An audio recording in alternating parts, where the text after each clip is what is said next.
ولكن هنا إصابة خطيرة لمصلحة المنتخب العراقي. مراوغة خطيرة ترجع عند اللاعب محمد سلام. هذا أحمد يحاول المراوغة. أحمد يلعبها جميلة خطيرة عند اللاعب شيركو. شيركو كريم يتقدم. خطيرة من شيركو بقلوب عرضية. الكبير في هذه المباراة. شوف شيركو يراوغ الأول والثاني. شيركو ويتقدم ويلعبها عرضية ولكن كانت بعيدة. لعبة خطيرة لمصلحة المنتخب العراقي عند شيركو كريم. هذا شيركو يراوغ الأول والثاني. شيركو هجمة مرتدة خطيرة لمصلحة المنتخب العراقي. شيركو كريم ينطلق. شيركو كريم وبالفعل يتحصل على الكرة شيركو، ولكن هنا الحكم يقول الكرة خرجت إلى خارج أرضية الميدان وبالفعل رمية تماس لمصلحتنا. ملعوبة خاطئة من مصطفى. تعود عند لاعب شيركو. شيركو كريم. هذا شيركو. شيركو يراوغ الأول والثاني يتحصل على خطأ بالفعل. شيركو كريم سريعة لمنتخبنا. كرة عالية وخطيرة داخل منطقة الجزاء. شيركو يحاول وإرسال الكرة والهدف الأول لمنتخبنا الوطني لنادي. شيركو كريم يسجل الهدف الأول طريقة رائعة وكبيرة في اللقطة الماضية. شيركو كريم يسجل واحد من أجمل الأهداف لهذا اللاعب الذي سجل أهداف عديدة مع منتخب. طريقة مروان الطيب عادت لشيركو. خطير الآن. شيركو تقدم والكرة خطيرة. البحث عن زميل. تمرير داخل منطقة الجزاء والعراق كان مع أنه لم يسجل. الشوط الثاني هنا شيركو كريم يحاول الآن بالحل الفردي. برافو لشيركو. تقدم ممتاز. شيركو خطير. تحصين هنا أيضا احتكاك ياباني كان مع المنتخب العراقي.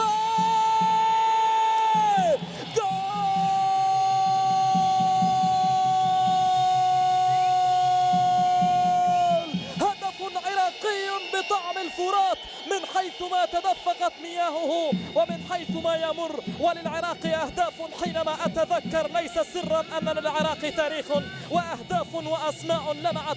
خذ عزيزي المشاهد الآن أخبارا تسر. يا دجلة الخير ها هو العراق يسجل. ياسر سامي يسجل تقليص الفارق. لا نتمنى أن نشاهد خطأ لا للمدافعين ولا لحارس المرمى بل الهدف الآن.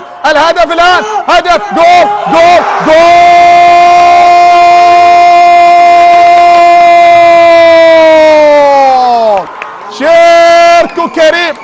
شيركو كريم يسجل الهدف الأول لمنتخبنا الوطني للناشئين في الدقيقة 64 بتمريرة ممتازة وبمرور ممتاز وبإرسال الكرة بهذه الطريقة الممتازة. هدف أول لشيركو كريم. برافو لشيركو. مرور ممتاز وبعد ذلك إرسال الكرة بالقدم اليسرى. كرة في وسط المرمى إلى داخل الشباك إلى هدف أول. تمرير الكرة عن طريق أمجد كريم وبعد ذلك برافو للاعب شيركو كريم في الدقيقة 64 يسجل الهدف الأول لمنتخبنا الوطني. يحاول الآن مرتدة لمنتخبنا. شيركو يحاول التقدم. إرسال الكرة وهدف ثاني ممكن الآن. هدف ثاني عن طريق محمد خزعل والثاني للعراق. الثاني لمنتخبنا. الثاني عن طريق البديل في الدقيقة 65. محمد خزعل. جول ثاني لمنتخبنا. هدف ثاني لمنتخبنا.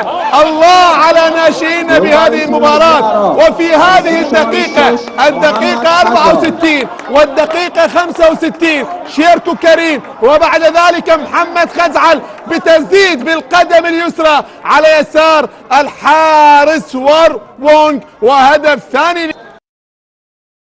الكرة لعلاء مهاوي يمر بشكل رائع. خذوا هات رايح الكرة. تمريرة ممتازة داخل منطقة الجزاء. ثاني لشيركو.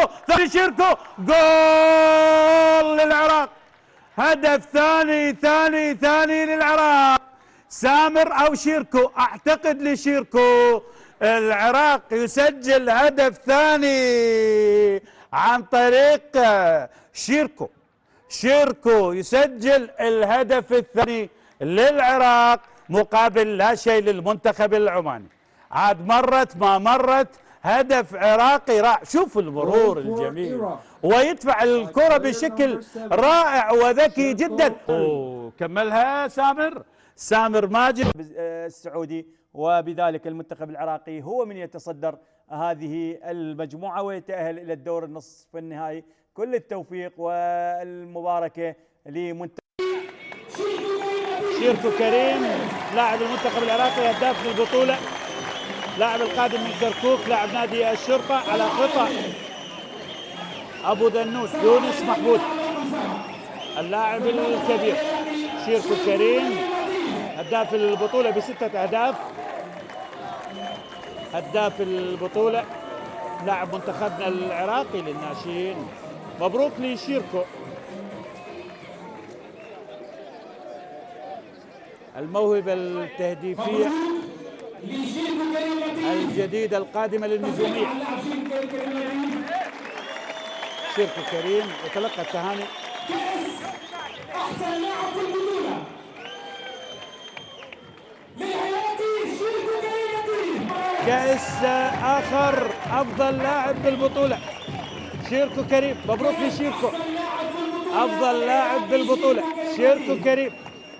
كأسين، كأس الهداف وأفضل لاعب بالبطولة. مبروك لشيركو النجم العراقي، الشبل العراقي. صور التذكارية مع أعضاء الاتحاد العربي.